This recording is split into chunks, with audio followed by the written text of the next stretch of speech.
ya makosa ya mtandao. Sheria hii imeainisha mambo mbalimbali ambayo mtu akiyafanya atakuwa ametenda kosa. Sasa ndugu yangu Malongo anasema serikali imechukua hatua gani, hasa ikizingatiwa kwamba wanaojihusisha na vitendo hivyo ni wanafunzi. Na ni kweli sehemu kubwa ni wanafunzi, hasa wa vyuo. La kwanza, serikali inafanya kazi kubwa ya utoaji wa elimu kupitia vyombo vya habari. Tunavyo vipindi kupitia televisheni, tunatuma maudhui kwenye mitandao ya kijamii ya kuelimisha juu ya matumizi mazuri ya mitandao ya kijamii. Naombeni Watanzania tuzingatie elimu tunayopewa kwenye vyombo vya habari na kwenye mitandao ya kijamii. Lakini la pili, serikali imejenga uwezo wa udhibiti wa matendo yasiyofaa katika mitandao ya kijamii. Na ndio hapa ninapokuja kuzungumzia sheria ya makosa ya mtandao ya mwaka 2015. Malongo, umesema vizuri. Wengi wanaofanya hivyo ni wanafunzi wa vyuo. Na nataka nikuhakikishie wote tunawapata. Bahati mbaya wanatumika. Naomba kutumia mkutano huu kuwaomba wanafunzi na vijana wote walioko mitaani, manake sio wanafunzi peke yao. Tutumie mitandao ya kijamii kwa manufaa. Tutumie mitandao ya kijamii kujifunza. Tutumie mitandao ya kijamii kujielimisha, kufanya biashara, kuunganishwa wenyewe kwa wenyewe, kuwasiliana na watu mbalimbali, kuburudika na matumizi yote yenye manufaa. Ukifanya hivyo utakuwa umetendea haki kwanza muda wako, kwa sababu vijana wengi sasa wanapoteza muda mwingi kwenye mitandao kufanya vitu vya hovyo badala ya kufanya vitu ambavyo vingewasaidia. Kwa wanafunzi kwenye shule, kusoma, kupata ufaulu mzuri, kufanya vizuri kwa kupata taarifa nyingi kutoka kwenye mtandao. Lakini kwa vijana walioko mtaani wanafanya biashara, tutafute masoko, tutafute kujifunza kuhusu fursa mbalimbali, tuanzishe kampuni, startups za kufanya biashara, tubuni mifumo mbalimbali itakayorahisisha kazi zetu. Hiyo ndio faida ya kutumia mitandao vizuri. Ukitumia mitandao vibaya, sheria ipo na mamlaka na vyombo vipo vitakupata. Hasa wakati mwingine unaona vikampeni havina mbele wala nyuma. Nikisema wasema Msigu ametusemea maneno makali. Lakini nachosema vijana tutumie mitandao kwa njia za kimanufaa. Ukifanya makosa tutakupata. Tutakupata.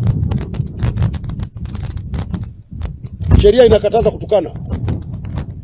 Sheria inakataza kufanya uchochezi. Sheria inakataza kuzua taharuki. Sheria inakataza kudhalilisha. Tumeanza kuona kwenye mitandao watu wanafanya makosa haya. Sasa naomba niwaambie vijana, hakuna atakayefanya makosa haya akabaki salama. Tutakupata. Litakuwa ni swala la muda tu. Hatukukupata leo, tutakupata kesho, tutakupata kesho kutwa, tutakupata wiki ijayo, tutakupata mwakani. Jinai haifi. Na tukiwakamata vijana hawa wengi utasikia nilikuwa sijui.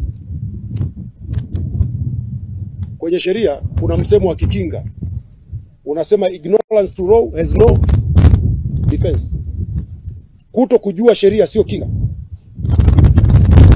Ukifanya makosa ya mtandao haya niliyoyasema, uwe unajua uwe hujui, sheria ni msumeno. Tukikupata, kifungu cha 16 kile nafikiri kinasema wazi, umeandika habari za uchochezi, za kuzua taharuki, za kudhalilisha watu, tukikupata na ukithibitika na mahakama, faini shilingi milioni 5 au zaidi. Kifungo cha miaka 3 kisichopungua miaka 3 au vyote kwa ujumla. Ukipatikana, ama utapigwa faini ya shilingi milioni 5 au zaidi, au utafungwa miaka 3 au zaidi, au vyote viwili kwa ujumla. Vijana wengi wako vioni hata ada mtihani. Na wakati mwingine wanakuja wazazi wanalalamika, mimi mwanangu kafanya vitendo nilikuwa sijui. Naomba wazazi, zungumzeni na vijana wenu. Wako vyuoni wakafanye kazi iliyowapeleka vyuoni. Kazi yao ni kusoma. Wasipofanya hivyo watakutana na mkono wa sheria. Na sitakuwa mimi wala nani, ni kwa mujibu wa sheria. Hata mimi nikitukana mtandaoni, nikidhalilisha mtu yeyote, nitachukuliwa hatua za kisheria. Hakuna mtu aliye juu ya sheria. Sasa tunaelekea kwenye uchaguzi. Mihemko imekuwa mingi. Uhamasishaji wa kijingajinga umekuwa mwingi. Vijana, watch out. Chukueni tahadhari. Kwa sababu ukikamatwa utakuwa peke yako. Nadhani nimejibu swali lako Malongo. Na naomba waandishi wa habari tushirikiane kuwaelimisha vijana juu ya matumizi mazuri ya mitandao ya kijamii. Watumie mitandao kufanya biashara. Leo hii tuna huduma nyingi sana zinatolewa hapa nchini kwetu. Zile huduma zimetengenezwa, zinatolewa kwa application ambazo zimetengenezwa nje ya nchi. Faida ya hizi huduma wanapata watu walioko nje ya nchi. Watu wote, na tunasema watu wote leo wanatumia Uber.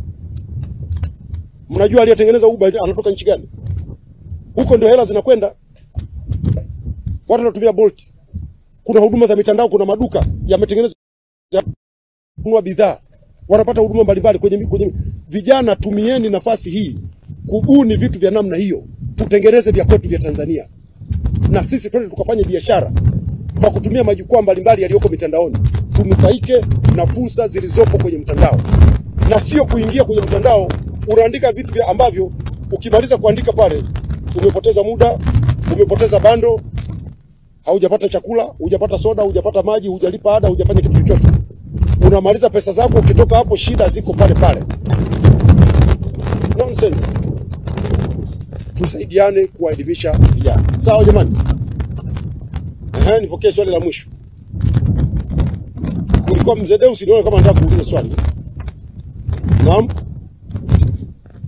Alikuwa na swali hilo. Dataflow inakuletea uhuru wa kukamilisha chochote na internet ya uhakika. Kuwa hewani muda wote, popote ulipo, utakuwa na internet ya uhakika. Ni salama na huunganisha kwa haraka. Ina nguvu hata sehemu zenye msongamano. Pata data mtelezo yenye kasi kwa gharama nafuu. Wasiliana nasi. Tembelea tovuti yetu www.dataflow.co.tz.